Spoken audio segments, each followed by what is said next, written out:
Hello প্রিয় দর্শক, অপেক্ষার প্রহর ফুরালো। অবশেষে বিয়ের আনুষ্ঠানিকতা সম্পন্ন করলেন তরুণ রাজনীতিবিদ ও মানবিক ব্যক্তিত্ব ফারাজ করিম চৌধুরী। পাত্রী কে, যোগ্যতা কেমন, বাড়ি কোথায়, তা নিয়ে ভক্তদের আগ্রহের শেষ নেই। তো বন্ধুরা, খবরটি বিস্তারিত জানতে ভিডিওটি না টেনে শেষ পর্যন্ত দেখতে থাকুন।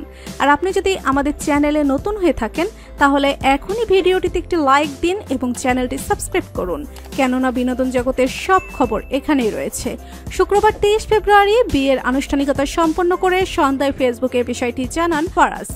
লেখেন, আজ 23 ফেব্রুয়ারি 2024 ঢাকার মসজিদে গৌসুল আজমে ইসলামিক শরিয়া অনুযায়ী ফারাজ করিম চৌধুরীর সাথে আফিফা আলমের আকদ অনুষ্ঠান সম্পন্ন হয়েছে। ফারাজ আরও লেখেন, আগামী 1 মার্চ 2024 শুক্রবার সন্ধ্যা 7টায় বাড়িতে আমার স্ত্রীকে নিয়ে আসার কথা রয়েছে। এদিন আমার বাড়িতে আপনারা আমন্ত্রিত। চট্টগ্রাম রাউজান গহিরা বক্স, আলী চৌধুরী বাড়ি।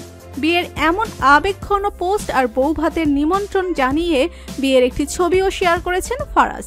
পোস্ট করা ওই ছবিতে দেখা যাচ্ছে মসজিদের নারীদের সংরক্ষিত স্থানে বিয়ের লাল শাড়িতে ঘোমটা দিয়ে দাঁড়িয়ে আছেন কনে আফিফা আলম, আর দরজার বাইরে সাদা পাঞ্জাবিতে বর বেশে দাঁড়িয়ে আছেন ফারাজ। এর আগে বিয়ে প্রসঙ্গে ফারাজ এক সাক্ষাৎকারে বলেছিলেন, সাদামাটাভাবে মসজিদের শরিয়া অনুযায়ী আকদের মাধ্যমে বিয়ের কার্যক্রম সম্পন্ন করবেন। সেই কথা রাখারই দৃশ্য খুঁজে পাওয়া গেল ফারাজের বিয়েতে।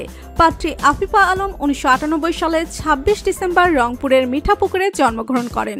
এরপর ঢাকায় ও লেভেল এবং এ লেভেলে অধ্যয়ন শেষে বর্তমানে নর্থ সাউথ বিশ্ববিদ্যালয়ে আর্কিটেকচার বিষয়ে পড়ালেখা করছেন। তো প্রিয় দর্শক, ব্যক্তিগতভাবে ফারাজ করিম চৌধুরীকে আপনার কেমন লাগে লিখে জানিয়ে দিন আমাদের কমেন্ট বক্সে। ভিডিওটি ভালো লাগলে একটি লাইক, কমেন্ট ও বন্ধুদের মাঝে শেয়ার করতে ভুলবেন না। আর আপনি যদি আমাদের চ্যানেলে নতুন হয়ে থাকেন তাহলে সাবস্ক্রাইব করে বেল আইকনটি বাজিয়ে দিন। ধন্যবাদ সবাইকে।